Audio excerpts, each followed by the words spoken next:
ನಮಸ್ತೆ ರೈತ ಬಂದವರೇ, ನನ್ನ ಹೆಸರು ಮಹೇಶ್ ಅಂತ ಹೇಳಿ. ಇವತ್ತು ನಾನು ಮೂಲತಃ ಹಾಸನ ಜಿಲ್ಲೆ ಹೊಳೆನರಸೀಪುರ ತಾಲೂಕು ಪಕ್ಕ ಇರುವಂತಹ ಚಾಕೆನಹಳ್ಳಿ ಕಟ್ಟೆ ಎಂಬ ಗ್ರಾಮದಲ್ಲಿದ್ದೀನಿ. ಇವತ್ತು ಯಾವ ಉದ್ದೇಶಕ್ಕೋಸ್ಕರ ವಿಡಿಯೋ ಮಾಡ್ತೀನಿ ಅಂತಂದರೆ, ಇಲ್ಲಿ ನೋಡ್ಬೋದು ನಾವು ಈ ಶುಂಠಿ ಬೇಸಾಯಕ್ಕೆ ಸಂಬಂಧಪಟ್ಟಂಗೆ risers India marketing global private limited ವತಿಯಿಂದ ಸಮೃದ್ಧ ಆಗಿರೋ ಸಾವಯವ ಉತ್ಪನ್ನಗಳನ್ನ ಈ ಊರಿನ ಒಬ್ಬರು ಸಾಮಾನ್ಯ ರೈತರಿಗೆ ನಾವು ಏನು ಮಾಡಿದ್ದೋ ಪ್ರಮೋಟ್ ಮಾಡಿದ್ದೋ. ನಾವು ಯಾವ ರೀತಿಯಾದಂತಹ ಮಾರ್ಗದರ್ಶನ ಮತ್ತು ಸಲಹೆ ಸೂಚನೆ ಕೊಟ್ಟಿದ್ದೋ ಅದೇ ಪ್ರಕಾರವಾಗಿ ನಮ್ಮ ಒಂದು ಉತ್ಪನ್ನಗಳನ್ನು ಈ ಊರಿನ ರೈತರಾದಂತಹ ಮಂಜಣ್ಣ ಅವರು ಯೂಸ್ ಮಾಡಿದ ಪ್ರತಿಫಲವಾಗಿ ಅದ್ಭುತವಾದಂತಹ ಫಲಿತಾಂಶ ಈಗ ನಿಮ್ಮ ಮುಂದೆ ಇದೆ. ನೋಡ್ತಾ ಇರ್ಬೋದು ಎಲ್ಲ ಕಡೆ ಯಾವ ರೀತಿ ಇದೆ ಅಂತ. ಈ ಒಂದು ಸಾವಯವ ಉತ್ಪನ್ನ ಸಮೃದ್ಧ ಆಗಿರೋ ಸಾವಯವ ಉತ್ಪನ್ನಗಳನ್ನ ಬಳಕೆ ಮಾಡಿದಂತಹ ಮಂಜಣ್ಣ ಅವರು ಈಗ ನಮ್ಮ ಮುಂದೆ ಇದ್ದಾರೆ. JCB ಮಂಜಣ್ಣ ಅಂತ ಹೇಳಿ ಚಾಕೆನಹಳ್ಳಿ ಕಟ್ಟೆದ ಒಬ್ಬ ಸಾಮಾನ್ಯ ರೈತ. ಅವರು ಯೂಸ್ ಮಾಡಿದ್ರು. ಬನ್ನಿ ಸರ್ನ ಮಾತಾಡ್ಸೋಣ. ಸರ್ ನಮಸ್ತೆ. ನಮಸ್ತೆ ಸರ್. ಈಗ ನಮ್ಮ ಪ್ರಾಡಕ್ಟ್ನ ಮೊದಲನೇ ಹಂತದಿಂದ ನೀವು ಯಾವಾಗಿಂದ ಯೂಸ್ ಮಾಡಕ್ಕೆ ಸ್ಟಾರ್ಟ್ ಮಾಡಿದ್ರಿ? ಸ್ಟಾರ್ಟಿಂಗ್ ಇಂದ ಬಿತ್ತನೆ ಮುಂಚೆಯಿಂದ ಆ ಪ್ಯಾಕೆಟ್ ಕೊಟ್ಟಿದ್ವಲ್ಲ, ಆ ಬ್ಲೂ ಪ್ಯಾಕೆಟ್ ಕೊಟ್ಟಿದ್ರು, ಅದು ಯಾವ್ದಕ್ಕೆ ಹಾಕಿದ್ರಿ? ಭೂಮಿ ಫಸ್ಟ್ ಎರ್ಸ್ಬಿಟ್ಟು ಆಮೇಲೆ ಗುಣಿಗೆ ಹಾಕಿದ್ವಿ. ಭೂಮಿಗೆ ಎರ್ಚಿದ್ರಲ್ಲ, ಎಷ್ಟು ಪ್ಯಾಕೆಟ್ ಎರ್ಚಿದ್ರಿ? ಒಂದು 5 ಪ್ಯಾಕೆಟ್ ಏನೋ ಹಾಕಿದ್ವಿ. 5 ಪ್ಯಾಕೆಟ್. ಇಲ್ಲಿ ಎಷ್ಟು ಎಕರೆ ಇದೆ ಇದು? ಇದು 1 ಎಕರೆ. 1 ಎಕರೆಗೆ 5 ಪ್ಯಾಕೆಟ್ ನ ಬರೀ ಖಾಲಿ ಹೊಲಕ್ಕೆ ಎರ್ಚಿದ್ರಿ. ನೆಕ್ಸ್ಟ್ ತದನಂತರ ಗುಣಿಗೆ ಏನ್ ಮಾಡಿದ್ರಿ? ಗುಣಿಗೆ ಮತ್ತೆ 5 ಪ್ಯಾಕೆಟ್. ಮತ್ತೆ 5 ಪ್ಯಾಕೆಟ್ ಯಾವ್ದ್ರ ಜೊತೆ ಹಾಕಿದ್ರಿ? DAP ಜೊತೆ. DAP ಅಂದ್ರೆ ಎಷ್ಟು ಮೂಟೆ DAP ಹಾಕಿದ್ರಿ ಇದಕ್ಕೆ? 1 ಮೂಟೆ DAP ಜೊತೆಗೆ 5 ಬ್ಲೂ ಪ್ಯಾಕೆಟ್ ಮತ್ತೆ ಇದಕ್ಕೆ ಹಾಕಿದ್ರಿ. ಅದಾದ್ಮೇಲೆ ನೀವು ಮಣ್ಣು ಹಾಕಿದ್ರಿ. ಮಣ್ಣು ಹಾಕಿ ನಾಟಿ ಆಯ್ತು. ನಾಟಿ ಮಾಡಿ ಎಷ್ಟು ದಿನಕ್ಕೆ ನಿಮ್ಗೆ ಮೊಳಕೆ ಬರುತ್ತು? ಮೊಳಕೆ ಒಂದು 30 ದಿವಸಕ್ಕೆಲ್ಲ ಬಂತು. 30 ದಿನಕ್ಕೆ ಮೊಳಕೆ ಬಂದ್ಮೇಲೆ ಡ್ರೆಂಚಿಂಗ್ ಯಾವಾಗ ಮಾಡಿದ್ರಿ ನೀವು? ಡ್ರೆಂಚಿಂಗ್ 2 ತಿಂಗಳು ಮಾಡಿದ್ವಿ. 2 ತಿಂಗಳು ಮಾಡಿದ್ರಿ ಡ್ರೆಂಚಿಂಗ್. ಈ ಒಂದು ಜಮೀನ್ಗೆ ಎಷ್ಟು ಡ್ರಮ್ ಡ್ರೆಂಚಿಂಗ್ ಮಾಡಿದ್ರಿ? 2 ಬ್ಯಾರಲ್. 2 ಬ್ಯಾರಲ್ ಮಾಡಿದ್ರು. ಅಂದ್ರೆ 2 ಬ್ಯಾರಲ್ಗೆ 4 ಅದ್ಭುತ, 4 ಸೂಪರ್ ರಿಚ್, 2 ಪೋರ್ಸ್, 2 ಸೂಪರ್ ಕ್ಯಾಪ್ಚರ್ ಹಾಕೊಂಡು ಚೆನ್ನಾಗಿ ಇದು ಡ್ರೆಂಚಿಂಗ್ ಮಾಡಿದ್ರಿ. ಡ್ರೆಂಚಿಂಗ್ ಮಾಡಿ ಎಷ್ಟು ದಿನಕ್ಕೆ ನೀವು ರಾಸಾಯನಿಕ ಗೊಬ್ಬರ ಕೊಟ್ರಿ? ಡ್ರೆಂಚಿಂಗ್ ಮಾಡಿ ಮತ್ತೆ ಮಣ್ಣು ಹಾಕ್ಬೇಕಾದ್ರೆ ಒಂದ್ ಸ್ವಲ್ಪ ಇದು ಕೊಟ್ಟು ಅಮೋನಿಯಂ ಸಲ್ಫೇಟ್ ಒಂದು ಕೊಟ್ರಿ, ಗ್ರಾನ್ಯುವಲ್ ಒಂದು ಕೊಟ್ರಿ, 19 ಗೊಬ್ಬರ ಕೊಟ್ರಿ. ಸ್ಟಾರ್ಟಿಂಗ್ ಕೊಟ್ಟದ. ಒಟ್ಟು ಎಷ್ಟು ಕೆಜಿ ಕೊಟ್ರಿ 1.5 ಎಕರೆಗೆ? ಈಗ 2 ಮೂಟೆ ಹಾಕಿದ್ವಿ ಅಷ್ಟೇ. ಅಂತಂದ್ರೆ 100 ಕೆಜಿ ಹಾಕಿದ್ರಿ. 100 ಕೆಜಿ ಗ್ರಾನ್ಯುವಲ್, 50 ಕೆಜಿ ಗ್ರಾನ್ಯುವಲ್ ಹಾಕಿದ್ರಿ. ಅದನ್ನ ಗ್ರಾನ್ಯುವಲ್ಕ್ಕೆ ಎಷ್ಟು ದಿನಕ್ಕೆ ಎಲೆ ಮೇಲೆ ನೀವು ಸ್ಪ್ರೇ ಮಾಡಿದ್ರಿ? ಮಾಡಿದ್ದೆ ಅವಾಗ ಹುಳ ಬಿದ್ವಲ್ಲ, ಅವಾಗ ಒಂದ್ ಸ್ವಲ್ಪ ಮಾಡಿದ್ದೆ. ಆ ಉಳಿದ ಔಷಧಿನ ಹಾಕೊಂಡು ಅದ್ಭುತ ಹಾಕೊಂಡು ವಿರಾಟ್ ಹಾಕೊಂಡು ಸೂಪರ್ ಕ್ಯಾಪ್ಚರ್ ಒಂದೇ ಸರಿಗೆ ಏನ್ ಮಾಡಿದ್ರಿ? ಟ್ರೆಂಚ್ ಮಾಡಿದ್ರಿ. ಒಂದೇ ಸರಿ ಟ್ರೆಂಚ್ ಮಾಡೋದು, ಒಂದೇ ಸರಿ ಗೊಬ್ಬರ ಹಾಕಿರೋದು, ಆಮೇಲೆ ಒಂದ್ಸರಿ ಇದು ಹುಳಿನ ಔಷಧಿ ಹೊಡೆದಿದ್ರಿ. ಇಷ್ಟು ಮಾಡಿದ್ರಿ. ಈಗ ನಮ್ಮ ಪ್ರಾಡಕ್ಟ್ ಎಲ್ಲ ಯೂಸ್ ಮಾಡಿದ್ರಲ್ಲ, ನಿಮ್ಮ ಮನ್ಸಿಗೆ ಹೇಗೆ ಅನಿಸ್ತಾ ಇದು? ಚೆನ್ನಾಗಿದೆ. ಅಂದ್ರೆ ಈಗ ಎಷ್ಟು ದಿನ ಆಗಿದೆ ಇದಕ್ಕೆ? ಇದಕ್ಕೆ 4 ತಿಂಗಳಾಗಿದೆ. 4 ತಿಂಗಳ ಮೇಲೆ 5 ದಿವಸ ಆಗಿದೆ. ಇನ್ನೂ ಹೂ ಬಂದಿಲ್ಲ. ಇನ್ನೂ ಟೈಮ್ ಅಂದ್ರೆ 130 ದಿನ ಆಗಿದೆ, ಇನ್ನೂ ಹೂ ಬಂದಿಲ್ಲ. ಇನ್ನೂ ಡೆವಲಪ್ಮೆಂಟ್ ಆಗಕ್ಕೆ ಇನ್ನೂ ದಿನಗಳಿದೆ. ನೋಡಿ ರೈತ ಬಂದವರೇ, ಮಂಜಣ್ಣ ಅಂತ ಹೇಳಿ ನಮ್ಮ ಸಾವಯವ ಉತ್ಪನ್ನಗಳನ್ನ ಇವರು ಬ್ರೂ ಪೆಟೆಡ್ ಯೂಸ್ ಮಾಡಿದ್ದಾರೆ, ಗ್ರೋ ಅದ್ಭುತ ಯೂಸ್ ಮಾಡಿದ್ದಾರೆ. ಮತ್ತು ನಾನು ಯಾವ ರೀತಿಯಲ್ಲಿ ಕೆಮಿಕಲ್ ಹಾಕುವಂಥ ಪ್ರಮಾಣದಲ್ಲಿ ಅರ್ಧ ಪ್ರಮಾಣ ಕಡಿಮೆ ಮಾಡಿದೋ ಅದೇ ರೀತಿಗೆ ಗ್ರ್ಯಾನುವಲ್ಲು 19 ಗೊಬ್ಬರ.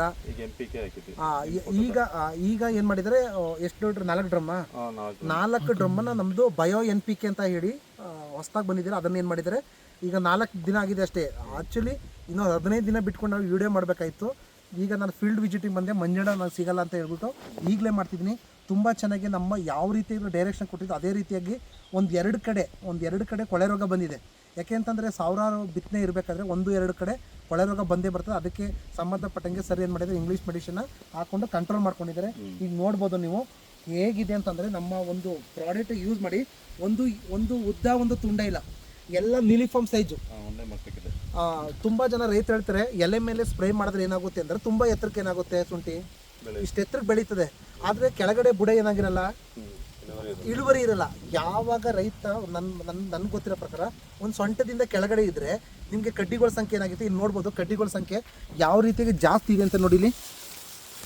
ಇನ್ನೂ ಮಣ್ಣು ಹಾಕ್ಸಿಲ್ಲ, ಕಡ್ಡಿಗಳ ಸಂಖ್ಯೆ ಏನಾಗಿದೆ ಜಾಸ್ತಿ ಇದೆ. ಇನ್ನೂ ಹೂ ಕಂದುಗಳು ಮೊಳಕೆಗಳು ಇನ್ನೂ ಏನಾಗಿದೆ ನೋಡಿ, ಮೊಳಕೆಗಳು ಬರುವಂಥ ಎಲ್ಲ ಸಂಭವಗಳು ಇನ್ನೂ ಮೊಳಕೆಗಳು ಬರ್ತಿದೆ. ಮತ್ತು ಕಡ್ಡಿಗಳ ಸಂಖ್ಯೆ ಏನಾಗಿದೆ ಜಾಸ್ತಿ ಇದೆ ಈ ರೀತಿಯಾಗಿ. ಮತ್ತು ಎಲೆಗಳು ನೋಡಿ, ಇಲ್ಲಿ ಎಲೆಗಳು ನೋಡ್ಬೋದು ನಿಮಗೆ, ಒಂದು ಎಲೆ ಚುಕ್ಕಿ ರೋಗ ಇಲ್ಲ, ಒಂದು ಹಳದಿ ಕಲರ್ ಇಲ್ಲ, ಎಲ್ಲ ನಿಮಗೆ ತರಗ್ ಮಾರಿಲ್ಲ, ಎಲ್ಲ ಎಷ್ಟು ಚೆನ್ನಾಗಿ ಬಂದಿರ್ತದೆ, ಎಲ್ಲ ಫುಲ್ ಗ್ರೀನೆಸ್ ಆಗಿದೆ. ಮತ್ತು ಇದ್ರ ಸ್ಮೆಲ್ಲು ಯಾವ ಥರ ಇದೆ ಅಂತ ನೀವು ಹೊರಗಡೆ ನೋಡ್ತೀನಿ ಅಂತಂದರೆ, ಈ ಥರ ಕಟ್ ಮಾಡಿ ನೀವು ಮೂಸ್ತೀನಿ ಅಂತಂದರೆ ಸ್ಮೆಲ್ ಇರಲ್ಲ, ಕೆಮಿಕಲ್ ಹಾಕಿದ್ರೆ ಸ್ಮೆಲ್ ಇರಲ್ಲ. ಆದರೆ ಇಲ್ಲಿ ಹೊಲದತ್ತು ನಿಂತಿದ್ದು ಗಮ್ ಅಂತ ಸ್ಮೆಲ್ ಬರ್ತಿದೆ. ಅಷ್ಟು ಚೆನ್ನಾಗಿ ಏನಾಗುತ್ತೆ ನಮಗೆ ಈ ಥರ ಸ್ಮೆಲ್ಲು ನಿಮಗೆ ತುಂಬ ಚೆನ್ನಾಗಿ ಸಿಗ್ತಿದೆ. ನಾನು ಈಗ ಸರ್ನ ಕೇಳೋದೇನಪ್ಪ ಅಂತಂದರೆ, ಸರ್ರು ಪ್ರಥಮವಾಗಿ ನಮ್ಮ ಪ್ರಾಡಕ್ಟ್ ಯೂಸ್ ಮಾಡಬೇಕಾದ್ರೆ ತುಂಬ ಒಂದು ಏನಪ್ಪ ಅಂತಂದರೆ ರಿಸಲ್ಟ್ ಬರ್ತದೋ ಇಲ್ವೋ ಅಂತ ಸರ್ಗೆ ತುಂಬ ಸರಿ ರೇಗ್ಸಿರೋದು ಉಂಟು ಅಲ್ವಾ ಸರ್?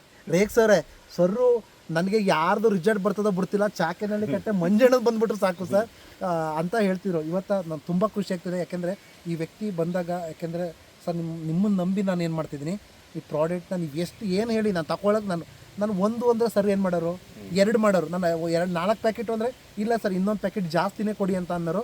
ತುಂಬ ಚೆನ್ನಾಗಿ ಬಂದರೆ ಭಗವಂತ ನಾನು ಈ ಮೂಲಕ ಈ ಪ್ರಾಡಕ್ಟ್ನ ಇನ್ನೊಂದು ವಿಚಾರ ಅಂದರೆ ಈ ಪ್ರಾಡಕ್ಟ್ನ ಪ್ರಮೋಟ್ ಮಾಡಿದರು. ಇದೇ ಊರು, ಇದು ಚಾಕನಹಳ್ಳಿ ಕಟ್ಟೆ ಪಕ್ಕ ಇಲ್ಲಿ ಹರಿಯಲ್ಪುರ ಅಂತ ಇದೆ.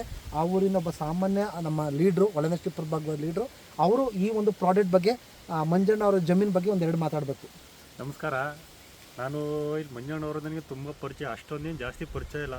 ನಮ್ಮೂರವ್ರು ಇವತ್ತು ಕೇಳ್ತಾರೆ, ಏನಂತ ಕೇಳ್ತಾರೆ ಗೊತ್ತಾ, ಆ ಮಂಜಣ್ಣ ಹೋಗಿ JCB ಮಂಜಣ್ಣ ಕೊಟ್ಟಿದ್ದೆಲ್ಲ ಅವ್ರು ಏನಾದ್ರು ಬಡ್ರಿಲ್ಲ ಅಂದ್ರೆ ಪಾರ್ಟಿ ಸುಮ್ಮನಿರ್ತಾರೋ, ರೌಡಿ ಪಾರ್ಟಿ ಅವರು ಅಂತ ಅಂತಾರೆ ಎದುರಿಸೋರು ನನ್ನ ಪ್ರಾಡಕ್ಟ್ ಬಗ್ಗೆ ಕಾನ್ಫಿಡೆಂಟ್ ಬಗ್ಗೆ ನಂಬಿಕೆ ಐತೆ ಅಂದಮೇಲೆ ಯಾರಿಗೇನು ಎದುರು ಅವಶ್ಯಕತೆ ಇಲ್ಲ ಅಂತೇಳಿ ಕಾನ್ಫಿಡೆಂಟ್ ಆಗಿ ತಗೊಂಡಿತ್ತು.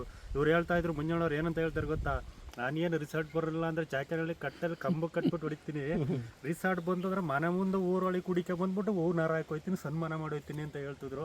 ನಾನು ಇವತ್ತು ನೋಡಿ ಈಗಲೂ ಧೈರ್ಯವಾಗಿ ಹೇಳ್ತಾ ಇದ್ದೀನಿ, ನಮ್ಮದೇ ಪ್ರಾಡಕ್ಟ್ ಯಾವುದೇ ಕಾರಣಕ್ಕೂ ಮಂಜಣ್ಣ ಏನು ಅಂತಂದರೆ ಏನು ಎಂತ ಪ್ರತಿಯೊಂದುವೇ ಫೋನ್ ಮುಖಾಂತರನೇ ಎಲ್ಲ ಕೇಳಿ ತಿಳ್ಕೊಳ್ಳೋದು. ನಾವು ಹೇಳಿದ ರೀತಿಗೆ ಹೆಚ್ಚಾಗಿ ಚೆನ್ನಾಗಿ ಮಾಡಿದ್ದಾರೆ. ಬಟ್ ನಾನು ಎಲ್ಲ ರೈತರಿಗೂ ಹೇಳೋದಿಷ್ಟೇ, ನಮ್ಮ ಮಾರ್ಗದರ್ಶನದಿಂದ ಮಂಜಣ್ಣ ಜಮೀನಲ್ಲಿ ಇದ್ರೋ ಇಲ್ವೋ ಗೊತ್ತಿಲ್ಲ, ನಾನು ಈ ಜಮೀನಿಗೆ ಕಮ್ಮಿ ಅಂತಂದ್ರೆ ಒಂದು 20 ಸಲ ಬಂದು ಮಂಜಣ್ಣನ ಫೋನ್ ಮಾಡ್ತೀನಿ, ಎಲ್ಲಿದ್ದಾರಣ ಅಂತ ಬಂದು ನೋಡ್ಕೊಂಡು ಹೋಗ್ತಾ ಇದ್ದೀನಿ. ಒಟ್ಟು ನಾನು ಪ್ರಾಡಕ್ಟ್ ಕೊಟ್ಟ ಮೇಲೆ ನಮ್ಮದೇ ಜಮೀನು ಅದು ಇಳುವರಿ ಬರೋವರೆಗೂ ಆ ಥರ ಮೇಂಟೈನ್ ಮಾಡಿದ್ದೀನಿ. ನಾನು ಎಲ್ಲ ರೈತರಿಗೂ ಕೇಳೋದಿಷ್ಟೇ, ನಮ್ಮ ಮಂಜಣ್ಣವ್ರಿಗೆ ಹೇಳೋದಷ್ಟೇ, ನಿಮ್ಮಿಂದ ನೀವು ಮಾದರಿ ರೈತರಿಗೆ, ನಿಮ್ಮಿಂದ ನಿಮ್ಮ ಚಾಕನಹಳ್ಳಿ ಕಟ್ಟೆಯಲ್ಲಿ ಇವರು ತುಂಬ ಗುತ್ತಿಗೆದಾರರು, ಒಟ್ಟು ತುಂಬ ಜನ ರೈತರುಗಳೆಲ್ಲ ಪರಿಚಯ ಇದ್ದಾರೆ, ನಿಮ್ಮಿಂದ ಒಂದು 10 ಜನ ರೈತರುಗಳು ನಮಗೆ ಸಿಗಲಿ, ನಮಗೆ ಅದೇ ಉದ್ದೇಶವಾಗಿ ಕೇಳ್ತಿರೋದು. ನಮ್ಮದೇ ಆದಂಥ ಪ್ರಾಡಕ್ಟ್ ದಯವಿಟ್ಟು ನಾನು ಕೇಳ್ತಾ ಇದ್ದೀನಿ, ನಮ್ಮ ಮಾರ್ಗದರ್ಶನದಲ್ಲಿ ಬರೀರಿ, ನಿಮಗೆ ಕೊನೆವರೆಗೂ ನಾವು ಸಪೋರ್ಟ್ ಮಾಡ್ತೀವಿ ಅಂತ ಕೇಳ್ಕೊತೀನಿ. ನೋಡಿರಿ ಸರ್ ಹೇಳ್ದಂಗೆ ತುಂಬ ಚೆನ್ನಾಗಿ ಫಾಲೋ ಅಪ್ ಮಾಡಿ, ತುಂಬ ಚೆನ್ನಾಗಿ ಸರ್ಗೆ ರಿಸಲ್ಟ್ ಕೊಟ್ಟಿದ್ದಾನೆ, ತುಂಬ ಸಂತೋಷ ಆಗ್ತಿದೆ. ನಾನು ಇನ್ನೊಂದು ಏನಾಯ್ತಪ್ಪ, ಇನ್ನೂ ಒಂದು ಈಗ NPK ಮಾಡಿದ್ದಾರೆ, ಇನ್ನೂ ಮೊಳಕೆಗಳು ಬರುವಂಥ ಪ್ರಮೇಯಗಳಿದೆ. ನಾನು ಆ್ಯಕ್ಚುಲಿ ಇನ್ನೊಂದು 15 ದಿನ 20 ದಿನ ಬಿಟ್ಕೊಂಡು ವೀಡಿಯೋ ಮಾಡಬೇಕಾಯಿತು, ಬಂದಿದ್ದೀನಿ ಅನ್ನೋ ಒಂದು ಉದ್ದೇಶಕ್ಕೋಸ್ಕರ ವೀಡಿಯೋ ಮಾಡ್ತಿದ್ದೀನಿ. ತದನಂತರದಲ್ಲಿ ಒಂದು ಮೊಳಕೆ ಬಂದಿರೋದ ಕಡ್ಡಿಗಳು ಎಷ್ಟು ಲೆಕ್ಕ ಹಾಕಬೇಕು ಮತ್ತು ಇದರ ಇಳುವರಿ ಎಷ್ಟು ಬಂದಿದೆ ಅಂತ ಇದೇ ವ್ಯಕ್ತಿ ಜೊತೆ ಇದೇ ಜಾಗದಲ್ಲಿ ನಿಲ್ಲಿಸ್ಕೊಂಡು ಇಳುವರಿ ಇಲ್ಲಿ ಎಷ್ಟು ಮೂಟೆ ಹಾಕಿರೋದನ್ನ ಈಗ ಟೋಟಲ್ 20 ತಂದು ಅಲ್ಲಿ ಹೆಚ್ಚಾಗಿದ್ದೊಂದು ಹಾಕಿದ್ದೀವಿ. ಅಂದ್ರೆ ಟೋಟಲ್ ಅಲ್ಲಿಗೂ ಮಾಡಿದ್ರಲ್ಲ ನಮ್ಮ ಪ್ರಾಡಕ್ಟ್, ಅಲ್ಲಿಗೆ ಎಷ್ಟು ಮೂಟೆ? 20 ಮೂಟೆ ಹಾಕಿದರೆ 20 ಮೂಟೆಯಲ್ಲಿ ನಮ್ಮ ಪ್ರಾಡಕ್ಟ್ ಹಾಕಿ ನಮ್ಮ ಪ್ರಾಡಕ್ಟ್ ದಮ್ಮು ಎಷ್ಟು ಇಳುವರಿ ಬಂದಿದೆ ಅಂತ ಅದನ್ನೊಂದು ವೀಡಿಯೋನ ಸರ್ ಜೊತೆ ಮಂಜಣ್ಣನ ಜೊತೆ ಮಾಡಿಸ್ತೀನಿ ಅಂತ ಹೇಳ್ತಾ ಈ ಒಂದು ಪ್ರಾಡಕ್ಟ್ನ ಪ್ರಮೋಟ್ ಮಾಡಿದಂತಹ ಆನಂದ್ ಸರ್ಗೆ ತುಂಬ ಹೃದಯದ ಧನ್ಯವಾದ ಹೇಳ್ತಾ, ಈ ಒಂದು ಪ್ರಾಡಕ್ಟ್ನ ಯೂಸ್ ಮಾಡಿದಂತಹ ಚಾಕನಹಳ್ಳಿ ಕಟ್ಟೆ ಒಬ್ಬರು ಮಾದರಿ ರೈತರಾದಂತಹ ಮಂಜಣ್ಣವ್ರಿಗೆ ರೈಜರ್ಸ್ ಇಂಡಿಯಾ ಮಾರ್ಕೆಟಿಂಗ್ ಗ್ಲೋಬಲ್ ಪ್ರೈವೇಟ್ ವತಿಯಿಂದ ಹಾಗೂ ಸಮೃದ್ಧ ಆಗ್ರೋ ವತಿಯಿಂದ ಹಾಗೂ ನಮ್ಗಳ ವತಿಯಿಂದ ತುಂಬ ಹೃದಯದ ಧನ್ಯವಾದವನ್ನು ಅರ್ಪಿಸ್ತಾ ಈ ಒಂದು ವಿಡಿಯೋನ ಇಲ್ಲಿಗೆ ಕೊನೆ ಮಾಡ್ತಿದ್ವಿ. ಜೈ ಹಿಂದ್, ಜೈ ರೈಜರ್ಸ್ ಇಂಡಿಯಾ.